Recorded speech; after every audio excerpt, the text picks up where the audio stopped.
Bismillahirrahmanirrahim. Assalamualaikum warahmatullahi wabarakatuh. Alhamdulillahilladzi anzala as-sakinata fi qulubil mu'minin liyazdadu imanan ma'a imanihim. Wassalatu wassalamu ala nabiyyina Muhammadin wa ala alihi wa sahbihi ajma'in. Amma ba'd. Fa ya ayyuhal hadirun, usi nafsi wa iyyakum bittaqwallah wa ta'atihi faqad fazal muttaqun.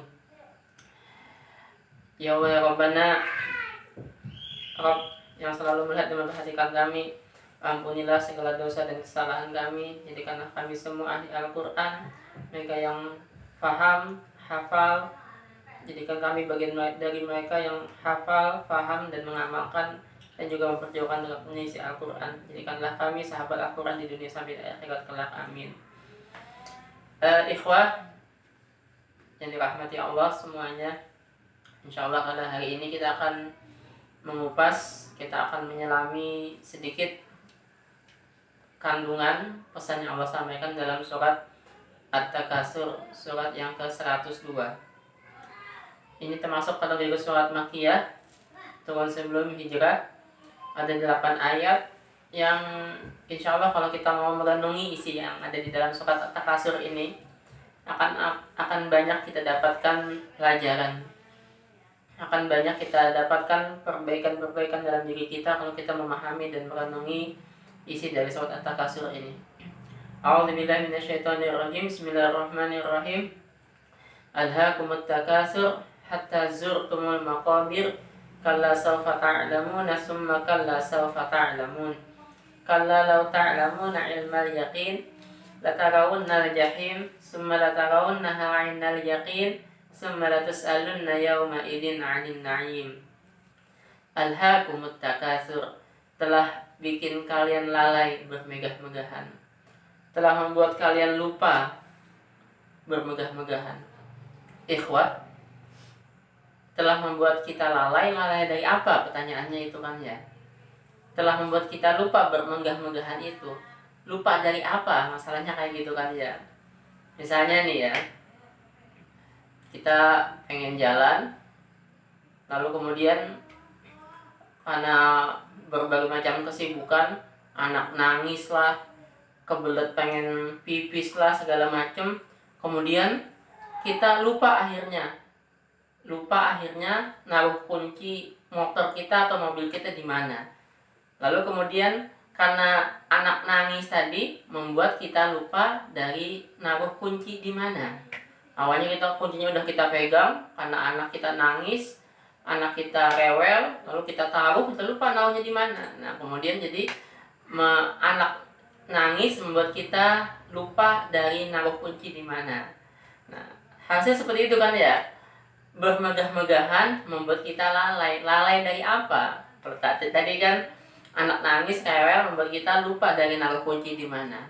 Nah, kalau ini bermegah-megahan membuat kita lalai. Lalai dari apa? Pertanyaannya itu, ikhwah ya. Pertanyaannya membuat kita lupa lalai dari apa? Lupa lalai dari tujuan hidup kita. Lupa lalai dari kenapa kita ada di dunia ini. Lupa lalai dari apa? Kemana kita akan kembali. Lupa lalai dari apa? Dari hakikat dunia ini. Karena saking pengennya kita mendapatkan kesenangan dunia, saking pengennya kita lebih daripada teman-teman kita dalam masalah duniawi, hingga semua hal tadi lupa kemudian. Tujuan kita apa di dunia ini? Tujuan kita di dunia ini adalah untuk beribadah kepada Allah, untuk mengabdi kepada Sang Pencipta kita. Kemana kita akan kembali? Kita akan kembali ke akhirat. Karena bermegah-megahan di dunia, kemudian kita lalai. Kemana akan selanjutnya perjalanan hidup kita ini? Kita lalai kemudian. Kita lalai hakikat dunia ini, bahwa dunia ini sementara, bahwa dunia ini tipuan, bahwa dunia ini semuanya hanya adalah permainan senda gurau, tidak ada nilainya. Kita lalai jadinya dari hakikat dunia, dari tujuan hidup kita, dari kemana kita akan kembali, siapakah kita ini sebenarnya, yang kita sebenarnya adalah hamba Allah. Nah semuanya itu kita karena bermegah-megahan kemudian membuat kita lalai. Ikhwah, karena ini memang yang sudah diisyaratkan oleh Rasulullah SAW dalam satu hadisnya kan ya, bahwa ketika melihat masalah dunia jangan melihat ke atas, tapi lihatlah ke bawah. Sementara akhirat kan harusnya sebaliknya. Kalau masalah akhirat lihat ke atas, jangan lihat ke bawah. Kalau masalah dunia yang kita lihat hanya adalah mereka yang di atas kita, maka pasti kita akan jadi terlalaikan dari tujuan hidup kita, dari kemana kita akan kembali dari hakikat dunia ini. Karena kita pasti akan menjadinya ujung-ujungnya bermegah-megahan. Karena yang kita lihat dalam masalah dunia selalu yang di atas kita. Yang kita udah punya rumah, yang kita lihat siapa yang rumahnya lebih banyak daripada kita. Kita udah punya rumah, yang kita lihat siapa yang rumahnya lebih megah daripada kita. Kita udah punya kendaraan, yang kita lihat siapa kendaraan yang lebih bagus daripada kita. Ya pastilah nanti kita akan selalu mengejar untuk lebih daripada orang lain dalam masalah dunia. Akhirnya kita jadi lalai jadinya, lupa jadinya tentang siapa kita, kemana kita, tujuan hidup kita. Hakikat dunia ini akan dikuasai oleh dunia, pikiran kita jadinya. Wa gharrathumul hayatud dunia, katanya Allah. Ditipu, dilalaikan, diperdaya oleh kehidupan dunia. Kalau kita selalu hanya melihat ke atas dalam masalah dunia ini yang lebih dari kita. Kita melihat orang istrinya lebih cantik, akhirnya kita nggak bersyukur dengan istri kita sendiri. Kita melihat orang jabatannya lebih tinggi daripada kita, akhirnya kita nggak bersyukur dengan apa yang kita raih pada hari ini. Kita selalu pengen lebih, tapi masalah dunia masalahnya. Ini yang selalu diingatkan Rasulullah SAW. Lihatlah ketika masalah dunia ke bawah yang kurang dari kita. Lihat orang yang kalau kita punya rumah, yang nggak punya rumah, yang masih ngontrak. Kalau kita ngontrak, lihat mereka yang bahkan buat tidur malam saja harus ngemper di jalan. Kalau kita pun ngemper, lihat yang ada di rumah sakit. Kita sehat, alhamdulillah, di rumah sakit. Walaupun mungkin di rumah sakit fasilitasnya wah, tapi kondisi tubuhnya nggak sehat. Yang nggak sehat nangis lagi. Lihat yang lebih kurang lagi dari kita, selalu kayak gitu. Untuk masalah dunia, lihat yang selalu di bawah kita. Maka kita nggak akan terlalaikan hidup kita di dunia ini. Nggak akan jadi orang yang bermegah-megahan. Nggak akan menjadi orang yang Allah peringatkan jadi bagian dari mereka watakasun fil amwali wal aulad. Bermegah-megahan, berbanyak-banyakan pada masalah harta dan juga pada masalah anak. Akan terjebak seperti itu. Karena takasur ini kan bermegah-megahan kan artinya berbanyak-banyakan kan ya. Kasir kan ya banyak. Takasur jadi berbanyak-banyakan, berhebat-hebatan, bermegah-megahan. Nah kan jadi seperti itu. Gitu. Karena kalau yang diingatkan Rasulullah kan ya, kalau cuma masalah dunia ini kita pengen puas, kita nggak akan puas.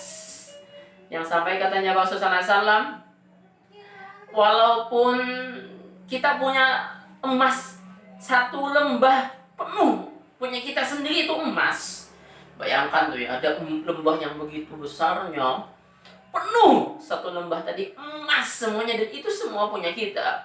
Bayangkan itu bukan berkilo-kilo, itu berton-ton pasti emasnya.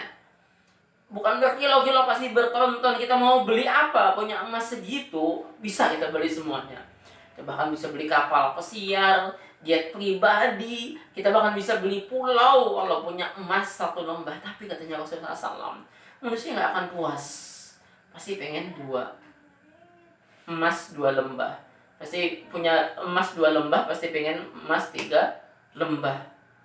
Pengen punya 3 lembah isinya emas semua. Sampai katanya Rasulullah SAW, sampai tanah memenuhi mulut kita, baru kita nggak akan lagi menginginkan lebih. Artinya mati gitu ya. Artinya mati. Ini ikhwan, yang sampai tadi itu, kehidupan kita di dunia ini melalaikan kita dari tujuan hidup kita, kemana kita akan kembali, hakikat dunia ini, dan siapakah diri kita. Jangan sampai kita dilalaikan. Kita merasa cukuplah seharusnya dengan apa yang Allah berikan. Karena apa sih yang Allah berikannya adalah yang terbaik buat kita. Yabsutur rizqa liman yasha wa yaqdir, melapangkan, melebihkan, meluaskan rezeki bagi siapa yang dia kehendaki, dan juga dia menyempitkan. Kalaupun kita pengen lebih, kalaupun kita pengen mempunyai harta yang banyak, jangan cuma buat kita, tapi bagikan. Kita pengen kebermanfaatan kita lebih luas buat orang lain, bukan untuk kita nikmati sendiri. Tandanya itu ya, kalau kita memang pengen punya harta lebih, ya kalau kita memang semuanya buat akhirat, ya kita berikan kepada orang lain. Kalaupun hilang, kita lebih santai karena kita merasa itu bukan milik kita. Kita nggak akan nyarinya dengan ngotot, kita nggak akan nyarinya dengan sampai meninggalkan kewajiban, apalagi melanggarnya haram.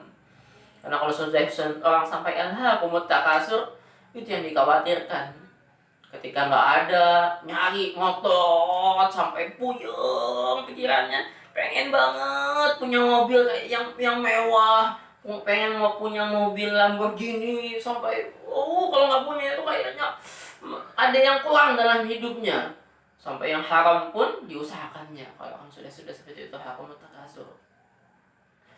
Bahkan yang wajib, ditinggalkan. Yang penting dia mendapatkan apa yang dia impikan, cita-citakan. Dia nggak orang lain seperti ini, maka dia harus lebih. Dia lihat orang lain seperti ini, maka harus lebih. Nggak akan puas. Kita nggak akan puas.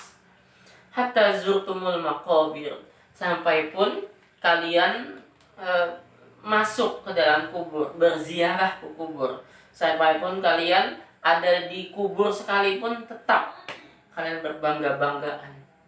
Ikhwah, ini salah satu maknanya. Dulu ada salah satu kabilah Ansor atau Aus Khazraj, ya, dua kabilah yang terkenal, kedua kabilah terbesar di Madinah saat itu.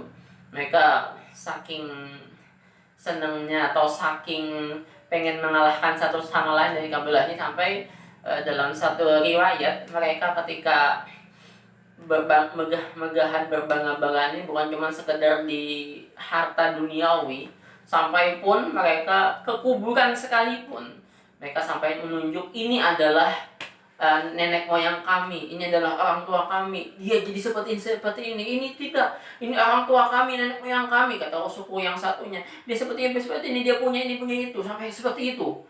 Sampai di kuburan pun, dalam satu riwayat ini, hatta zurtumul maqabir, sampai kalian ketika berada di kubur pun tetap bermegah-megahan. Salah satu maknanya seperti itu ya. Sampai pun kalian berada di kubur tetap bermegah-megahan. Sampai seperti itu tadi, datang ke kuburan untuk memperlihatkan atau menceritakan kehebatan nenek moyang atau orang tua mereka yang ada di dalam kubur. Punya ini, punya itu, jadi ini, jadi itu. Sampai ya seperti yang kita lihat hari ini lah ya. Orang tuh saking pengennya bermegah-megahan, bener nih yang riwayat dari turunnya salah satu asbabun nuzul dari turunnya At-Takasur ini. Hari ini orang sampai di kuburan pun bermegah-megahan, sampai menguburkan mayat pun orang sampai bermegah-megahan, saking lupanya dengan akhirat gitu ya. Seharusnya kubur itu adalah tempat mengingatkan kita dengan akhirat, hingga ketika kita ada di kubur kita akhirnya lupa dengan kehidupan dunia untuk kemudian kita mencari, mendambakan, mengejar kehidupan akhirat. Tapi kalau sampai orang dikubur pun yang dikejarnya hanyalah dunia, begitu bodohnya orang itu. Emang kita lihat hari ini orang sampai bermegah-megahan di dalam kuburnya, di kuburannya, bikin kuburan mewah, Sandiago Hills misalnya, bikin kuburan yang bagus sekali, sampai seperti itu. Ini salah satu makna dari hatta zurtumul maqabir, sampai menziarahi kubur pun sampai pengen hebat lebih daripada yang lainnya. Sampai ada yang kuburan yang mewah, sampai ada kuburan yang begitu mahalnya, atau sampai ada kuburan yang begitu luar biasanya. Ya, demikian ikhwah, semoga bermanfaat. Insyaallah nanti kita lanjutkan lagi dan terkait ayat yang kedua ini, karena ada begitu banyak makna di ayat yang kedua ini. Hadani Allah wa iyyakum ajma'in. Assalamualaikum warahmatullahi wabarakatuh.